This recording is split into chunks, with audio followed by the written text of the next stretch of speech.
నమస్తే రమగారు. నమస్తే జయ. చందమామ కథల్లో నుంచి ఏదైనా ఒక కథ.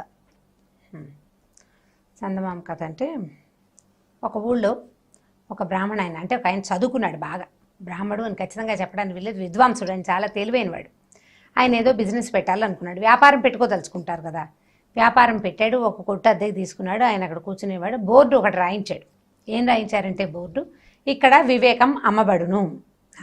వివేకం అమ్మే బిజినెస్ మొదలు పెట్టుకున్నాడు అనమాట. తెలివితేటలు అమ్ముతారు. తెలివితేటలు ఎలా అమ్ముతారు చూడాలి. అయితే ఆ ఊళ్ళో ఒక సంపన్న వ్యాపారి ఒక ఆయన ఉన్నాడు. ఆయనకి ఒక కొడుకు ఉండేవాడు. వాడు కొంచెం 17-18 ఏళ్ళ వాడు. వాడికి సరదా వాడికి. వాడు ఏం చేశాడంటే ఈ బోర్డు చూసి ఏమిటో ఈ వివేకం కనుక్కోవాలని వెళ్ళాడు షాప్లోకి. వెళ్తే అడిగాడు, ఎంత, ఏమిటి, ఎలా అమ్ముతారు, మీరు ఏం చేస్తారు అని. వీడు ఏమన్నాడంటే, ఆ విద్వాంసుడు చెప్పాడు, రూపాయికి ఒకటి అమ్ముతాను వివేకం. 5 రూపాయల వివేకాలు ఉన్నాయి, 10 రూపాయలవి, 1000 రూపాయలవి, 100 రూపాయలవి, 50 రూపాయలు, ఇట్లా రకరకాల రేట్లలో ఉన్నాయి. నీకు ఏ రేటుది కావాలో చెప్పమన్నాడు. వీడేమనుకున్నాడు, ఎంతో రేటుది ఎందుకు, అసలు ఇది ఎలా పనిచేస్తుందో చూడాలి కదా అని, 1 రూపాయి వివేకం కావాలండి నాకు అన్నాడు. సరే, ఆ రూపాయి తీసుకుని ఈయన కాగితం ఇచ్చాడు. వాడికి కాగితంలో ఏముందంటే, 2 బలవంతుల మధ్య దూరద్దు అని రాసింది. ఆ కాగితం పుచ్చుకొని నా ఇంటికి వెళ్ళాడు. ఇంటికి వెళ్ళేసరికి అప్పట్లో రూపాయి అంటే పెద్ద అమౌంట్ కదా. వాళ్ళ నాన్న అన్నాడు, నీ మొహల్లా ఉంది, వాడు దొంగ మొహం, వాడు ఈ వివేకం అమ్మటం ఏమిటి, వాడు దిక్కుమాలిన వ్యాపారమును, పైగా రూపాయి వేస్ట్, రూపాయి పట్టుకురా, వెనక్కి వెళ్ళి తీసుకెళ్ళి ఇచ్చేసేయి, వాడు వివేకం మనకొద్దన్నాడు. సరే తీసుకెళ్ళాడు. తీసుకెళ్ళి మా నాన్న వద్దంటున్నాడండి, మీరు తీసేసుకోండి అన్నాడు. అనేసరికి ఆయన అన్నాడు, సరే కానీ నేను ఈ వివేకాన్ని నువ్వు చదివేసావు, దాన్ని వాడకూడదు, నేను వాడను అని ప్రామిస్ చేస్తే నువ్వు రూపాయి నీకు ఇచ్చేస్తానన్నాడు. సరే, కుర్రాడు ఏం చేశాడు, చీటీ చేసి మీ వివేకాన్ని నేను వాడుకోనండి, అవసరమైతే మళ్ళీ వస్తానని చెప్పేసి తన రూపాయి తాను తెచ్చుకున్నాడు. అయిందా. ఈ కుర్రాడు వాడు దాని వాడు రోడ్ల మడిపడి తిరుగుతుండేవాడు. వాడికి ఆటకాయితనం సరదాగా తిరిగేవాడు.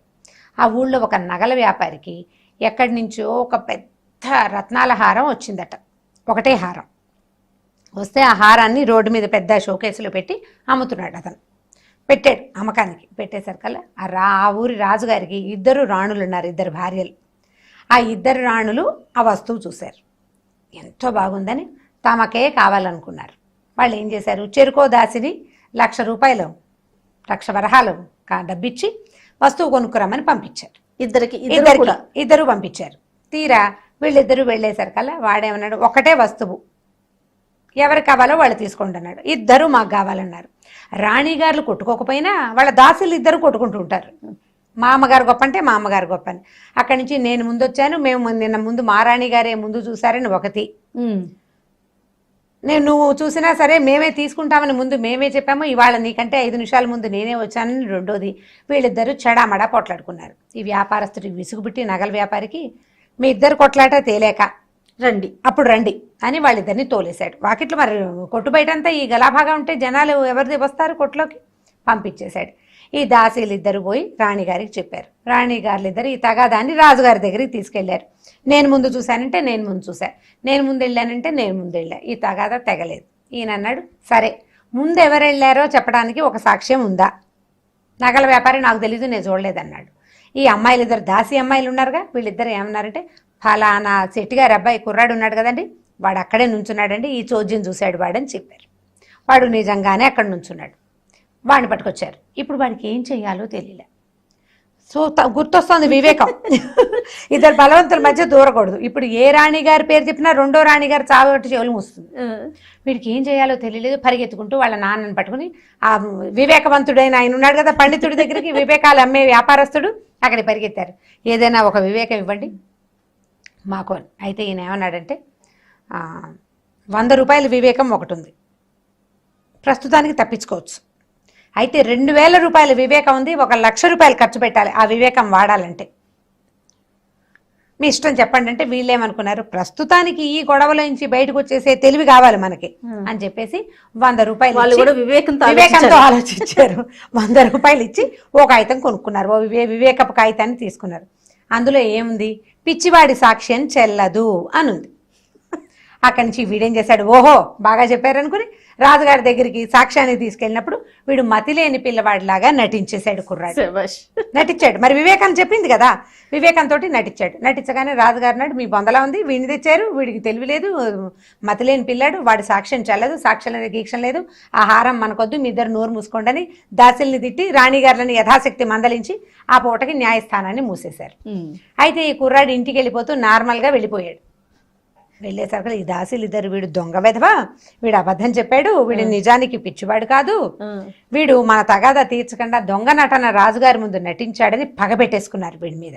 వాళ్ళకి అర్థమైపోయింది. ఎందుకంటే వాడు మామూలుగా రోడ్ల మీద తిరిగేవాడు, రాణిగారులు అంటే చూడరు కానీ దాసీలు కనపడుతూనే ఉంటారు కదా. ఏదో పని మీద బజార్ వెళ్తే ఈ కుర్రాడు ఆటకైతే 18 ఏళ్ళు వాడు విజిలేయటం వేషాలు వేస్తూ ఉంటాడు, వాడు నార్మల్ కిడ్ అని వీళ్ళకి తెలుసు.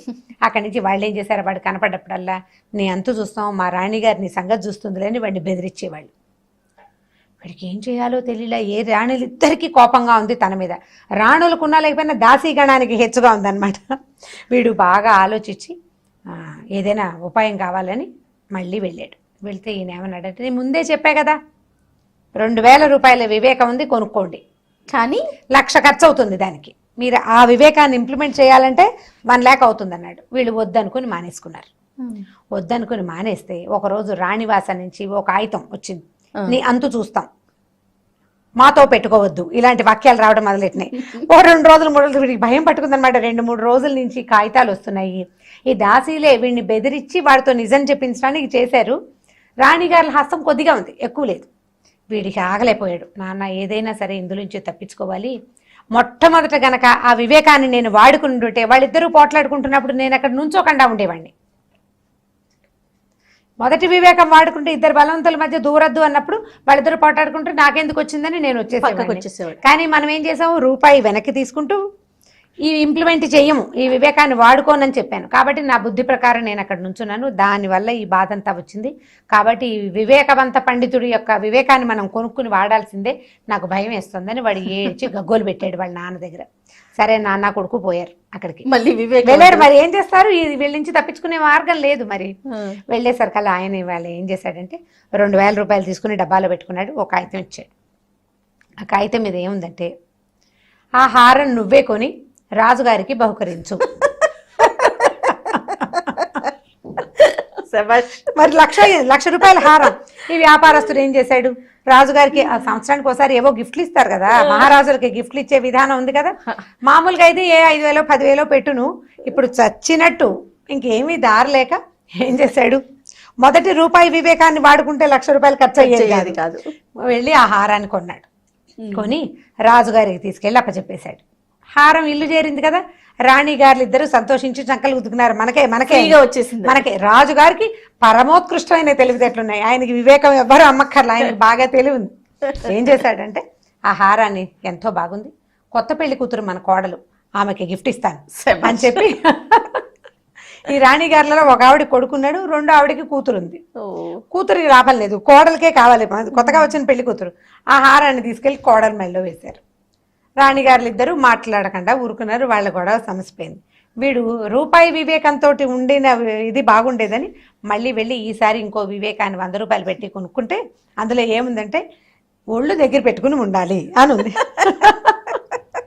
తగాదాల్లోకి వెళ్ళకూడదు, వాళ్ళు ఎవరో మాట్లాడుతుంటే వినకూడదు, నీ పని నువ్వు చేసుకోవాలన్నమాట. ఈ కొత్త వివేకాన్ని కొనుక్కుని వాడు బుద్ధి తెచ్చుకుని తెలివిగా ఉన్నాడు అప్పటి నుంచి. చాలా బాగుంది కథ. కంచికి మనం ఇంటికి. కానీ ఇలాంటి వివేకాలు అమ్మేవారు ఇప్పుడు కూడా ఉంటే బాగుంటుంది. మనకి ఏది కావాలంటే అది వెళ్ళి కొనుక్కొచ్చుకొని ఫాలో అవుతామేమో. ఐడియాస్ అమ్మే వాళ్ళు ఇప్పుడు కూడా ఉన్నారు జయ, మీరు సరిగ్గా సెర్చ్ చేయటం లేదు. మీకు గుడ్ ఐడియా కావాలి, మీరు నన్ను అడగండి, రూపాయి 2 రూపాయలు అంటే కాకుండా 100 1000 ఇస్తానంటే నేను కూడా చెప్పేస్తారా? ఓకే, ఆడియన్స్ అంతా మన మామ్స్ అందరూ రెడీ అయిపోతారండి తెలివితేటల కోసం. చూడండి, మామ్స్ అంతా కూడా మీకు ఏ ఐడియా కావాలన్నా మనకి రమ్మగారు చెప్తారంట, దానికి తగిన ఛార్జీ ఉంటుందండి. మరి ఉండదు, ఆయన 100 1000 తీసుకున్నాడు కదా. కానీ చాలా బాగుంది రమ్మగారు. మనం నీతిని అర్థం చేసుకోవాలి. ఈ అమ్మటం అనేది ఇది పక్కన పెడితే మంచి నీతి ఉంది కథలో. అదే, సో పిల్లలకి చెప్పడానికి బాగుంటుంది, మనం తెలుసుకోవడానికి కూడా చాలా ఇంట్రెస్టింగ్ ఉంది. ఇంకొక వీడియోలో మళ్ళీ కలుద్దామండి. తప్పకుండా చేయాలి. ఈ వీడియో కనుక మీకు నచ్చినట్లయితే లైక్ చేయండి, షేర్ చేయండి. మరిన్ని వీడియోస్ కోసం మా ఛానల్ని సబ్స్క్రైబ్ చేసుకోండి.